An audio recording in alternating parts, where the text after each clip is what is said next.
Santi, Santi, Santi.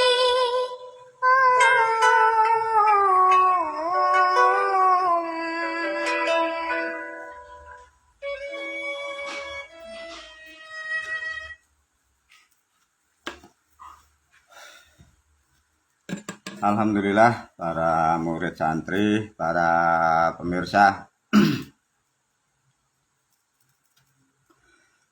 pada sore hari ini tanggal 25 April tahun 2022 Masehi, guru membuat video lagi, sudah mulai masuk ke ranah tatanan manusia atau sudah masuk ke ranah-ranah tentang kenegaraan.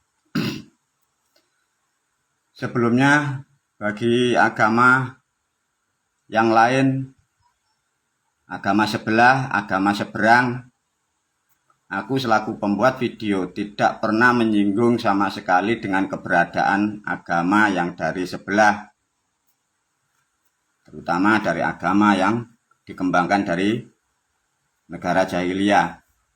Guru selalu membuat cara memberi kesadaran kepada para murid dan santri dan kepada siapapun para pendengar dan pemirsa yang mengharap dan menginginkan suatu kebenaran.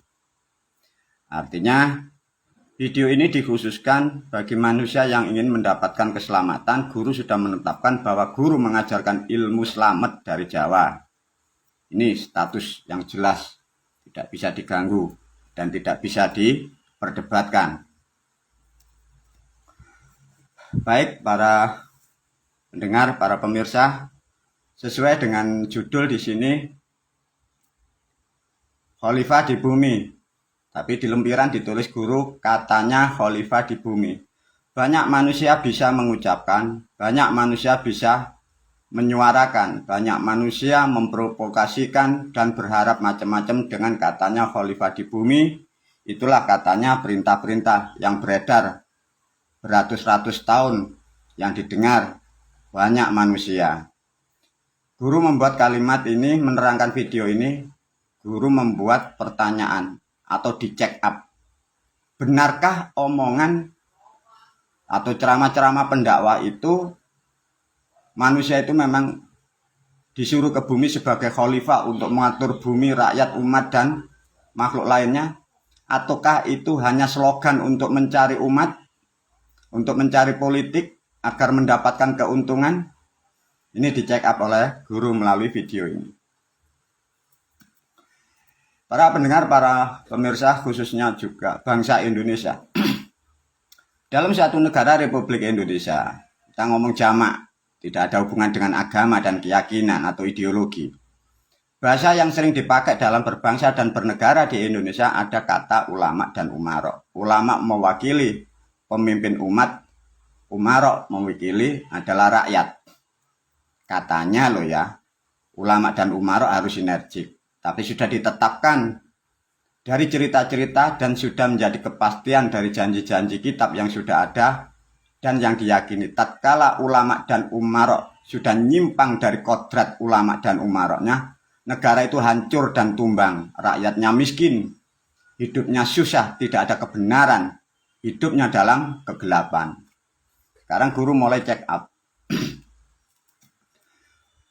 Disebutlah ulama, disebutlah umarok mengatur suatu bangsa, terutama di negara Indonesia, negara yang luas dan lebar, jumlah penduduknya yang majemuk. Bagaimana disebut ulama atau umarok mengatur begitu banyak negara yang luas? Itu dibutuhkan ilmu dan beberapa ilmu yang banyak. Karena negara kita negara yang luas dan majemuk. Ilmu ditambah dengan pengalaman, ini nanti akan menghasilkan keadilan di suatu negara itu. Yang jadi pertanyaan bagi kita semua, khususnya para pendengar, para pemirsa, benarkah manusia di Indonesia yang kalian sebut ulama itu ngerti dengan ilmu ulamanya? Umarok yang kita sebut sebagai pemimpin pejabat, benarkah mereka itu mempunyai pengalaman dan ilmu sesuai dengan kapasitasnya? Semua tidak tahu, tapi dilihat nanti faktanya. Dari pemahaman sekilas ini, ulama dan umarok di Indonesia Untuk memimpin rakyat dan umat dibutuhkan ilmu, dibutuhkan pengalaman, menghasilkan keadilan bagi rakyat dan umatnya. Rakyat dan umat ini bisa adil, makmur, rukun, dibutuhkan namanya peraturan atau perundang-undangan.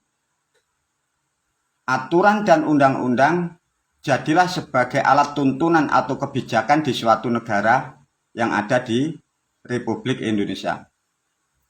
Benarkah peraturan dan undang-undang itu dibuat manusia sesuai dengan kapasitas ulama dan umaroknya, sesuai ilmu dan pengalamannya, sehingga menghasilkan keadilan? Coba kita cek dengan perlahan. Peraturan dan perundang-undangan disebut juga kebijakan di suatu negara Republik Indonesia untuk mengatur rakyat dan umatnya. Satu contoh. Di era sekarang saja di tahun 2022 Masehi, mundur sampai tahun 1945. Berapa kita sering mendengar, berapa orang manusia, berapa kepala, berapa intelektual mempunyai gelar profesor, doktor, ada yang gelarnya doktor, gelarnya insinyur, dokter Andes. Di Indonesia ada yang mempunyai gelar syekh, ulama, kiai, dan ahli-ahli yang lainnya. Di dalam berbangsa dan bernegara, manusia yang mempunyai gelar profesor, doktor, insinyur, syekh, ulama, semua memeluk rata-rata dalam agama dari seberang. Artinya mereka dengan kepandaian dan kecerdasan, sekolahnya sudah tinggi, waktu biaya sudah banyak. Sekarang guru belajar membedah. Bahasanya itu dipecah otaknya. Benarkah mereka orang-orang itu dalam kecerdasan, dalam kepandaian, ataukah mereka itu dalam kebingungan? Coba dicek oleh guru ya. Guru membuat kalimat di sini dicek up isi otaknya. Jadi manusia yang lahir 1945 sampai sekarang 2022 Masehi yang mempengaruhi, yang menentukan, yang membuat aturan, yang membuat undang-undang di Indonesia. Untuk melakukan peraturan dan undang-undang untuk membuatnya, itu dibutuhkan pemahaman bahasa yang tepat. Kalau toh manusia itu memahami suatu bahasa atau kalimat atau kata tidak tepat, itu dicetak menjadi peraturan dan undang-undang. Bila tidak sesuai yang dimaksud, rusaklah konsep itu, yang menjalankan rusak. Suatu tempat atau negara yang ditempati pun menjadi kerusakan. Kita uji berapa pakar, berapa profesor, doktor, insinyur, syekh, ulama, kiai, ahli-ahli yang lain. Mereka beragama dari Arab. Dia melakukan perintah, ada satu kalimat namanya perintah sholat. Coba para pendengar, para pemirsa ini juga buat kajian cara berpikir. Yang disebut sholat itu apa? Ini kata keterangan, atau kata perintah, atau kalimat keterangan, atau kalimat perintah. Apa sih sholat itu?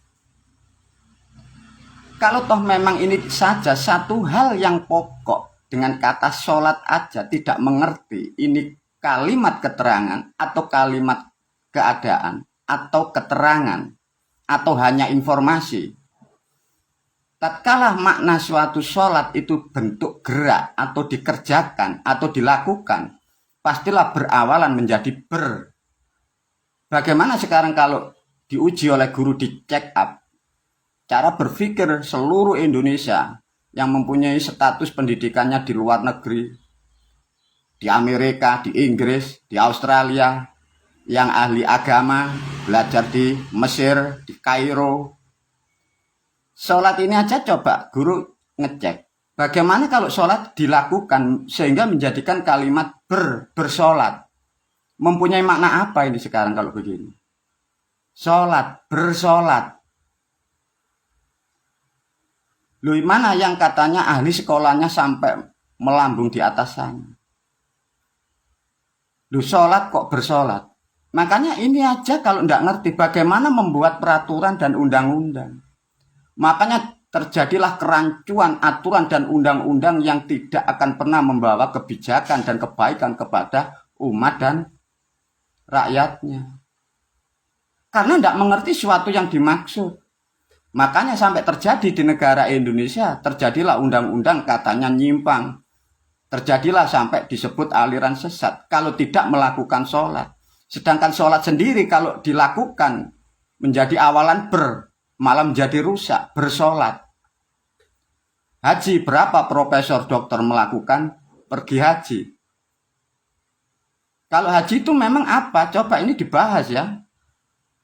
Katanya kan sekolah sudah tinggi, para pemirsa, para pendengar, pemimpin di negara Indonesia. Aku selaku guru, aku hanya seorang petani. Aku hanya seorang penggembala. Dari manusia yang hina. Tapi coba kalau kapasitas katanya pendidikan Anda melebihi manusia rata-rata, terus mengatur umat dan bangsa. Haji jadi berhaji.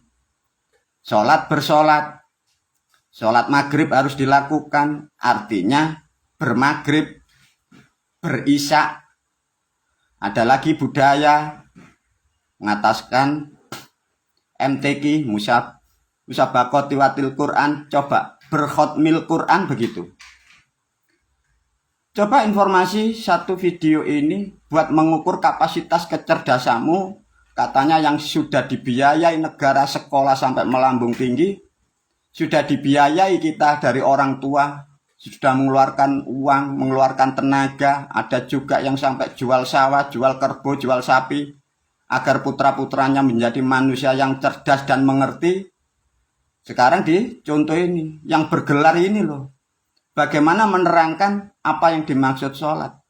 Kalau dikasih awalan kok jadinya bersolat. Khotmil Quran kok berkhotmil Quran. Maghrib kok bermaghrib. Isya kok jadi berisya. Kalau hal-hal yang sepele aja tidak mengerti bagaimana pemimpin yang disebut ulama dan umara mengatur umat begitu banyak. Sudah ditetapkan hukum manusia, tatkala ulama dan umarokmu dalam kebingungan, dalam kebodohan, tumbanglah negaramu, rusaklah rakyat dan umatmu, kemiskinan, penderitaan, kegelapan. Sampai kapan kalian akan menjadi warga bangsa negara Republik Indonesia seperti ini? Kalau ternyata pemimpin ulama kita, umarok kita, hanya sekapasitas itu. Sedangkan bumi negara kita begitu makmur.